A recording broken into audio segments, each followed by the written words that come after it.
After we talk about the ER and EER model, it is time for us to look into the relational model concepts to learn how do we design a relational schema diagram, which really serves as a pseudocode for you to do the programming in database. So let us take a look of the relational model concepts. It is very similar to the ER and EER model, however, there are some differences. A relation is a mathematical concept based on the idea of the sets. As you know, many computer science stuff derived from mathematics.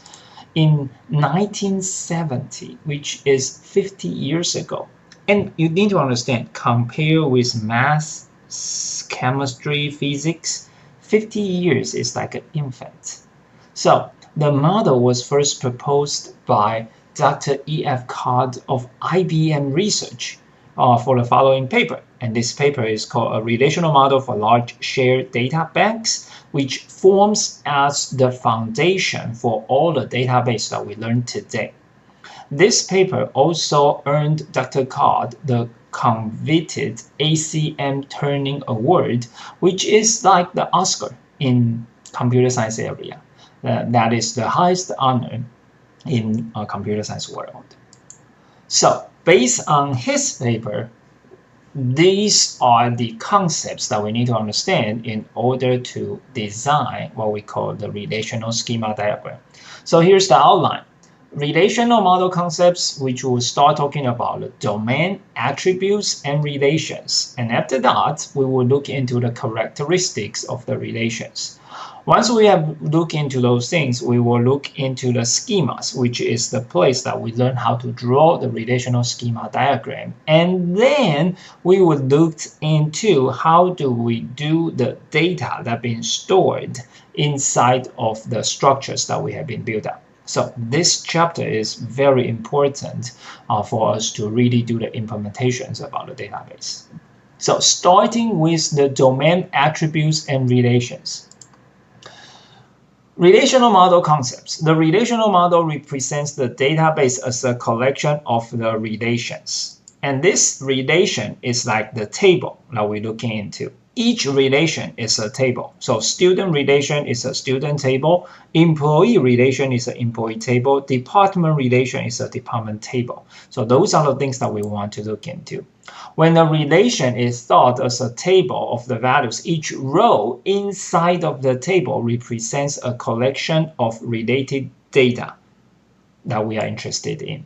And therefore, if we looked into this table, you will understand each row is called a tuple. So in this student relation, also student table has 5 tuples, indicating there are 5 students. Each column is represented as an attribute. So in this table or in this relation, it has 1, 2, 3, 4, 5, 6, and 7 attributes. Domain. For each attribute, we want to define the domain of it. So a domain D is what we call a set of atomic values. What is the meaning of atomic? Atomic means that each value in the domain is indivisible as far as the relational model is concerned. And therefore, when you comes to this part, you will understand atomic value indicating those simple and single attributes. When it comes to composite attribute, that is not an atomic value.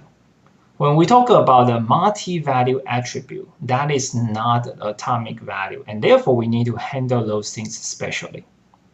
So again, atomic value means that if we separate atomic value, then the value itself becomes meaningless. For example, social security number. It's impossible that you take only part of the social security number and make the sense out of it. Local phone number without the area code, names, employee ages. So those are the things that what we call atomic value. And therefore, for relational database, we want to store atomic values. A relation schema R denoted by R composed of multiple attributes. So if this is a student table that we were looking at, then we call it a student relation. In our example, we have 7 attributes, so you will have A1, A2 until A7 is made up of a relation name and a list of attributes. Each attribute, so every single attribute that we're looking at is a name of the role played by some domain D in the relation schema R. What that's trying to say is that inside of the relation, there are multiple attributes. So for every single attribute that we are looking at, there is a domain that we want to define. What is a domain? A domain means the possible values that you can store in that attribute. D is called the domain of AI, is denoted by what the domain of AI. So that's how we're going to present what is the domain of each attribute going to be. So R again is called the relation. The degree of the relation is the number of attributes. So basically in the student example again, the student relation has 7 attributes. So the degree for the student table is 7.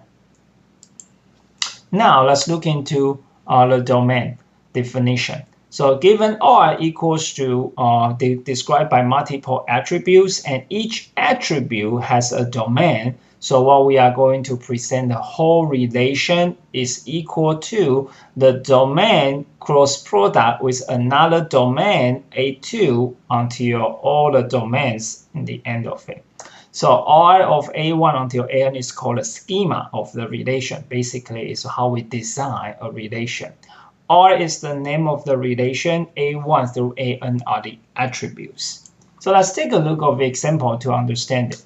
Say now we create a relation R. It has 2 attributes. 2 attributes are pretty straightforward. The first attribute has only 2 possible values. So domain of A1 equals to 0 and 1. Domain of A2, there are 3 possible choices over there. And therefore you understand when R is defined by 2 attributes, and we also define each attribute of the domain, we define the domain of each attribute. By looking into that, you will understand for this relation, there are only 6 possible combinations, because 0 can pair up with A, B, and C, 1 can pair up with A, B, and C, so you end up with only 6 different values that you will be able to store.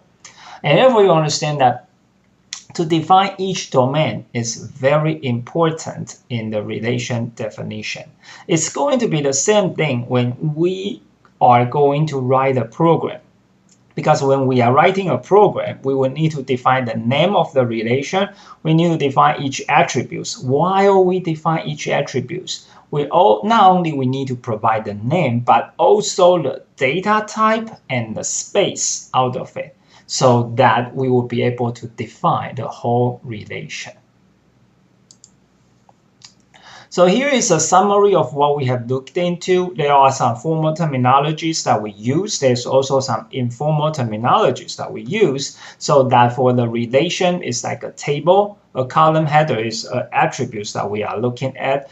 All possible column values is defined as the domain. Each row is representing a tuple. The table definition is what we call a schema of the relation. Once we define the whole table, we will be able to start populate the table that will indicating a different state of the relation. So that is the basic terminologies that we want to use in the relational model. So now let's take a look at some special characteristics. The first characteristic that we want to look into is the order problem. Order does not matter in database. What does that mean? Let's take a look at this. A relation is defined as a set of tuples. Mathematically, elements of a set inside the set theory has no order among those. The ordering indicating the first tuple, second tuple, 10th tuple, etc. Hence, the following 2 relations are considered as identical. Let's take a look at this example. So you can see that we have a student table. There are 5 students over there. the values are all the same. So you need to understand the only difference is that in here we have Benjamin listed as the first student, while we have Dick listed as the first student over here. The order is different from the two tables. However, we consider two tables are exactly the same since order does not matter in database. It should be pretty straightforward and understandable. Now, each values in the tuple. Each value in the tuple has to be atomic value. Hence, composite and multi-value attributes are not allowed. When we see those things, we will need to make some modification. Composite is pretty straightforward because a composite attribute indicating that attribute is composed of another several attributes. So what we need to do is list those more detailed attributes to describe the composite attribute. So this is not going to be a difficult thing. For example, name can be a composite attribute of first name, middle name, and last name. So what we want to do is simply include first name, middle name, and last name, because those three things combined together equals to name. Then we will use those three atomic values. For a multi-value attribute, it's a little bit more complicated. So what we need to do is basically need to create an array for multi-value attribute, and which means create a new table to hold those values. When we comes to the conversion of the ER model to relational schema diagram, we will have very detailed step-by-step operations to describe how do we do those operations.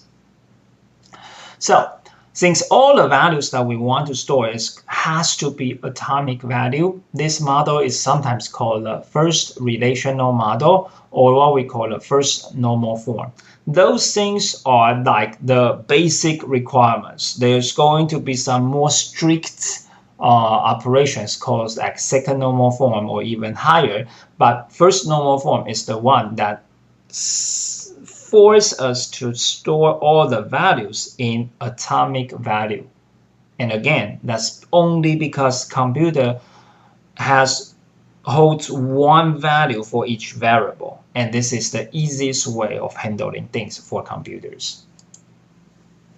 Null value is in the same concept of the ER diagram. An important concept that if null value is there, which is used to represent the value of attributes that may be unknown or not applicable. So that, for example, a person, employee's college degree, if it's null value, maybe it's because he does not have one. Or maybe we just don't know what is that employee's college degree, since there's no star sign on top of it to require the values has to be there. So that there are two possibilities of a null value. And therefore, when we try to specify which attributes that we are interested in, we are not going to say the third column of the student table. We don't do that. We use the ideas of the object-oriented concept, saying that, okay, the name of the student attribute is what we are looking at. So what we are going to do is that we try to provide the table name first or relation name first, dot attribute name. This way is very clear. And then even if you have like duplications of the name, for example, student has a name attribute, faculty has a name attribute. While we are specifying this way, student.name or faculty.name will be able to distinguish one from another. So you can have same name in different tables. And that's how we'll be able to specify the information. So that is the basic concepts of the relational model. In our next video, we want to look a little bit deeper into the ideas of the key, the ideas of the foreign keys, and how do we design or draw a relational schema diagram.